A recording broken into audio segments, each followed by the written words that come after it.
جی معزز سامعین کرام، السلام علیکم۔ آج اردو ادب کے حوالے سے ایک اور نئے اور ایک انتہائی اہم موضوع کے ساتھ آپ کی خدمت میں حاضر ہے۔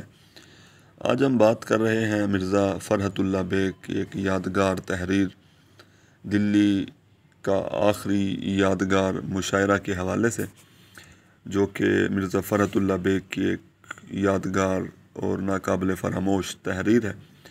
مرزا فرحت اللہ بیگ اردو کے بہترین خاکہ نگاروں میں جو ہے ایک نمایاں مقام و مرتبہ رکھتے ہیں، اور ان کی ایک یادگار تحریر نذیر احمد کی کہانی، کچھ میری زبانی کو اردو میں جو مقام و مرتبہ حاصل ہے وہ کسی تعارف کا محتاج نہیں ہے۔ اور اسی طرح ان کی یہ تحریر دہلی کا آخری یادگار مشاعرہ بھی کسی تعارف کا محتاج نہیں ہے۔ بہادر شاہ ظفر کی فرمائش پر مولوی کریم الدین نے ایک یادگار مشاعرے کا انتظام اور انعقاد کیا تھا۔ مرزا فرحت اللہ بیگ نے دراصل اسی یادگار مشاعرے کو اپنے خوبصورت اسلوب اور طرز نگارش، اپنی صلاحیت اور قابلیت کے ساتھ اپنے بلند تخیل کے بل بوتے پر حقیقی انداز میں پیش کیا ہے، اور وہیں انہوں نے اس عہد میں جو لوگوں کا شعری اور ادبی ذوق تھا، قلعہ معلیٰ میں جس قسم کی تہذیبی زندگی تھی، اس کا نقشہ بھرپور کھینچا ہے، اور اس خوبصورتی سے اور حقیقی انداز میں اس منظر کا، ماحول کا نقشہ کھینچا ہے کہ وہ تمام واقعات اور حالات ہمارے سامنے حقیقت میں آ جاتے ہیں۔ بادشاہ کا انداز گفتگو، شعراء کا نمونہ کلام، شعراء کو دعوت دینے کا جو انداز ہوتا تھا، شعراء کی آمد کا جو خوبصورت منظر ہوتا تھا، یہ تمام باتیں، یہ تمام نظارے ہمیں اس تحریر میں نظر آتے ہیں۔ اس کے علاوہ اس تحریر کی جو اہم خوبی ہے وہ یہ ہے کہ قلعہ معلیٰ کی جھلکیاں ہمارے سامنے آتی ہیں۔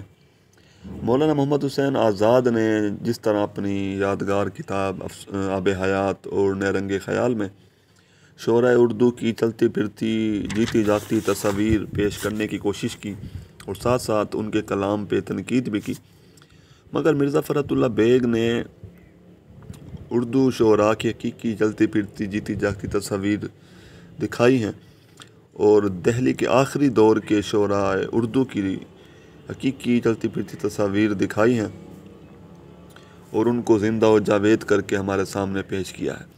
مرزا فرحت اللہ بیگ ایک جگہ پہ لکھتے ہیں کہ دل میں یہ بات جم گئی کہ بجائے تمام شعراء اردو کے دہلی کے آخری دور کا نقشہ کھینچ دیا جائے، کم سے کم ان کی صورتوں کا ایک موہوم سا نقشہ پڑھنے والوں کی آنکھوں کے سامنے پھر جائے۔ یعنی فرحت اللہ بیگ چاہتے تھے کہ اردو کے آخری دور کے جو شعراء تھے، ان کا حلیہ، ان کا لباس، ان کی گفتگو، ان کا چلنا پھرنا، ان کی جیتی جاگتی تصویر جو ہے وہ لفظوں کے ذریعے ہمارے سامنے آ جائے۔ یہ ساری تحریر دراصل فرحت اللہ بیگ نے مولوی کریم الدین کی زبانی پیش کرنے کی کوشش کی ہے، کیونکہ اس مشاعرے کے روح رواں یہی تھے، اور انہی کے مکان پر یہ یادگار مشاعرہ منعقد ہوا تھا۔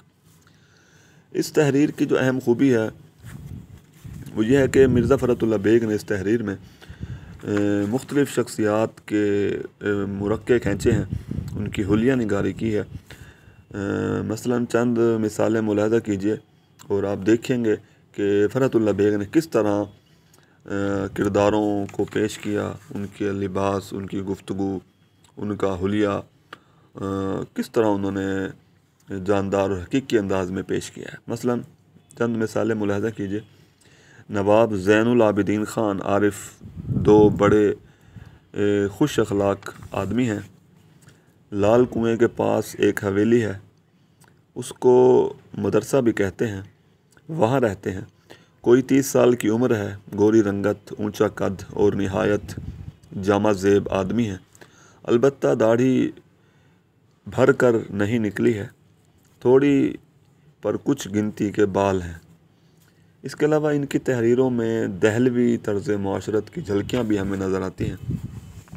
مثلاً ایک جگہ پہ لکھتے ہیں، بڑا عالی شان مکان ہے، صحن میں نہر ہے، سامنے بڑا چبوترا ہے، اور چبوترے پر بڑے بڑے دالان در دالان مکان خوب آراستہ پیراستہ ہے، ہر چیز سے عمارت ٹپکتی ہے۔ سامنے گاؤ تکیے سے لگے نواب صاحب بیٹھے تھے۔ اس کے علاوہ مرقع نگاری اور حلیہ نگاری کی چند اور مثالیں ملاحظہ کیجیے۔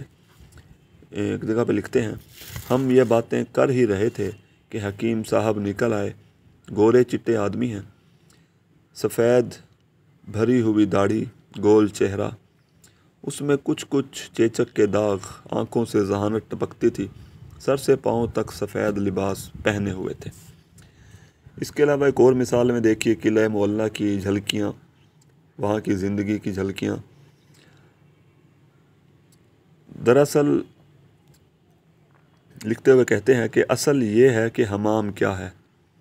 ایک عالی شان عمارت ہے، اس کے دو درجے ہیں، ایک گرم دوسرا سرد۔ عمارت کا جو حصہ موتی مسجد کی جانب ہے وہ گرم ہے، اور جو جمنا کے رخ پر ہے وہ سرد ہے۔ اندر نہر بہتی ہے، بیچ میں کئی بڑے بڑے حوض ہیں، ان میں فوارے چلتے ہیں۔ حمام کیا ہے؟ بہشت کا ایک ٹکڑا ہے۔ اس کے علاوہ منقع نگاری کی چند اور مثالیں دیکھیے۔ حضرت پیر و مرشد ایک چاندی کی پلنگڑی پر لیٹے تھے، پائنتی مرزا فخرو بیٹھے پاؤں دبا رہے تھے۔ دہلی میں وہ کون ہے جس نے حضرت ذل اللہ کو نہیں دیکھا؟ میانہ قد، بہت نحیف جسم، کسی قدر لمبا چہرہ، بڑی بڑی روشن آنکھوں کے نیچے ہڈیاں بہت ابھری ہوئی، لمبی گردن، پتلی ستواں ناک، بڑا دہانہ، گہری سانولی رنگت، سر منڈا ہوا، چھدری داڑھی، سفید ڈھاکے کی ململ کا کرتا زیب بدن تھا۔ اس کے علاوہ چند اور مثالیں دیکھیے۔ سامنے چھوٹا سا دالان ہے اور اس کے اوپر ایک کمرہ، صحن میں سے زنانے مکان میں راستہ جاتا ہے۔ جب میں پہنچا تو استاد صحن میں بان کی کھری چارپائی پر بیٹھے حقہ پی رہے تھے۔ ایک اور جگہ پہ لکھتے ہیں، دالانوں میں چاندنی کا فرش ہے، اندر کے دالان میں بیچوں بیچ قالین بچھا ہوا ہے، قالین پر گاؤ تکیے سے لگے حکیم صاحب بیٹھے ہیں۔ مومن خان مومن کے لباس کا تذکرہ کرتے ہوئے لکھتے ہیں، بدن پر شربتی ململ کا نیچی چولی کا انگرکھا تھا، لیکن اس کے نیچے کرتا نہ تھا، اور جسم کا کچھ حصہ انگرکھے کے پردے میں سے دکھائی دیتا تھا۔ گلے میں سیاہ رنگ کا فیتا، اس میں چھوٹا سا سنہری تعویذ، کاکریزی رنگ کے دوپٹے کو بل دے کر کمر میں لپیٹ لیا تھا۔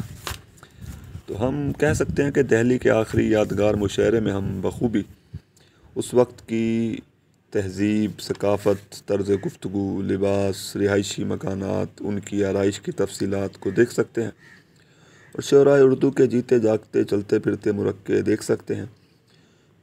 گویا مرزا فرت اللہ بیگ نے اپنے بلند تخیل اور مرقع نگاری کی بدولت، اپنے زبردست اسلوب کے باعث دہلی کے آخری دور کے شعراء کو ہمیشہ کے لیے زندہ و جاوید کر دیا ہے۔ شکریہ۔